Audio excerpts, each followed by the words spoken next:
Kamen Rider plus Super Sentai plus Pretty Cure, Super Hero USA Part 5.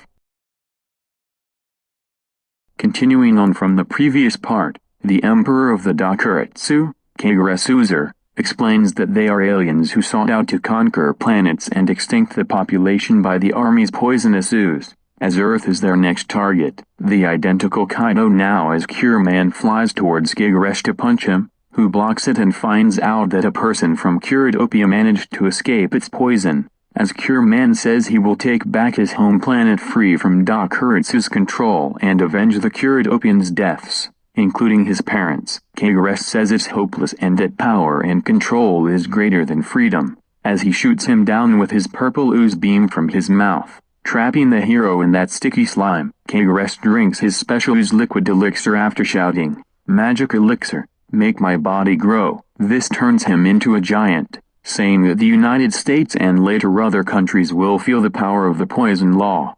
Sword and Goodburn arrive to stop the mastermind, as the de-transformed Horu and Mashiro get in the two sentient robos' cockpits as Sword, Claw and Goodburn battle Kagura. The heroes continue to fight against the Oozmen and the saucers from killing the people and the cities of Pennsylvania. Kagura easily defeats the two robots, as Gav and Cure Idol, after seeing Cure Man free from the ooze, see this and want to help them. The Rainbow Parfait got it so that Gav possessed wants to join in, allowing Gav to transform into his Rainbow Parfait form, using the power of sweets and fruits of the rainbow to weaken Kagura, allowing the two robots to finish him off. However, he's still alive and says that he won't be back down that easily, as he combines with the giant saucer as his robotic armor and gives the two robos a real beating. Suddenly, the Verdran appears piloted by a Ranger, with Kamen Rider Ichigo and the first two original Pretty Cures, Black and White, on top of the mecha, as the four perform a speech that everyone has their freedom in becoming independent, and that the people will be protected by heroes while also fighting for their own freedom. The Verdran fires claw missiles as Ichigo performs a powerful rider kick backed by the Cure duo's marble screw Max Spark, leaving a dent on the saucer armor, much to the Emperor's horror. Understanding the classic hero's words, Gav, Horu, and Cure Idol say that Independence Day is not an American holiday, but for everyone's Independence Day, including others from around the world to have that day, and that all of them are going to celebrate their Independence Day, and for the heroes joining forces to be known as the Universe Sentai Avengers. Seeing this live on TV by reporters, the people from all countries cheer for this and the heroes, resulting in Sword and Goodburn combine into Sword White Burn, with Gav, Idol, and the original heroes by their side to weaken the Emperor, as the final battle theme song begins to play for the heroes to continue the fight, with the citizens of the 50 states, including Sakuga, Uzami, and the classes fight back to help the legendary heroes to achieve freedom. Kagura is angered upon this as to why people are fighting back without being scared. Sword White Burn performs the Heartbreaker, firing the wolf and polar bear manifestations to damage the boss, while Gav performs the Parfait Finale Rider kick surrounded with shooting colors of the rainbow sweets and fruit at him, while Cure Idol performs the idol smiling at him to not resist its happiness. This results in giving the heroes a chance to finish off with their combined powers, singing David Glennisley and Bob Kulick's Sweet Victory, before firing the Robo's cannons, shooting a beam of the rainbow and light at Kagura, called Super Hero Independence Demolisher, shouting that it's impossible for him to be defeated but that Dakuretsu will continue to dominate the world someday, before he explodes, releasing a wave that destroys other saucers and the Oozmen for good, uncovering the sky blue and the sunset, making the heroes and the innocents of America cheer for their victory. Everything is restored and the legendary heroes bid their goodbyes to their successors.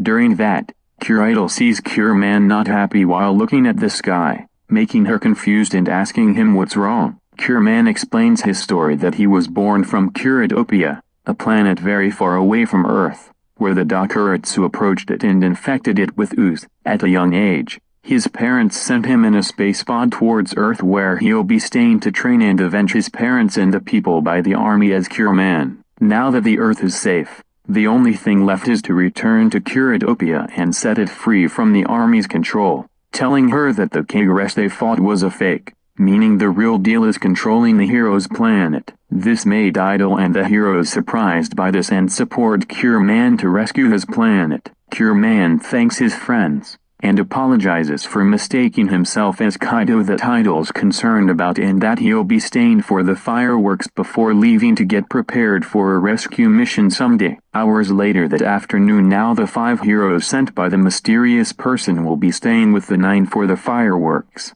The Idol Pretty Cure meet and greet was held. Horu receives money from the mall's shoe store section for helping as gratitude yesterday while also ripping off the payment bill from Mashiro, and Shuma receives special parfaits for dessert. Before the fireworks start, the 3 recent franchise heroes say that they'll always have each other's backs when they meet again, and that they got a friend in me. The final scene ends with fireworks as the group and the class cheers. In the ending credit montage the next day, the heroes leave Pennsylvania to return to Japan, after Sakika gives Uzami a farewell hug to come back to Japan sometime. Now returning to that country, the teachers of the 2 classes will punish their students with hundreds of summer homework after secretly hearing them partying on the rooftop. Much to the students' disappointment, the 3 groups take one last look at each other before parting, hoping someday to meet again.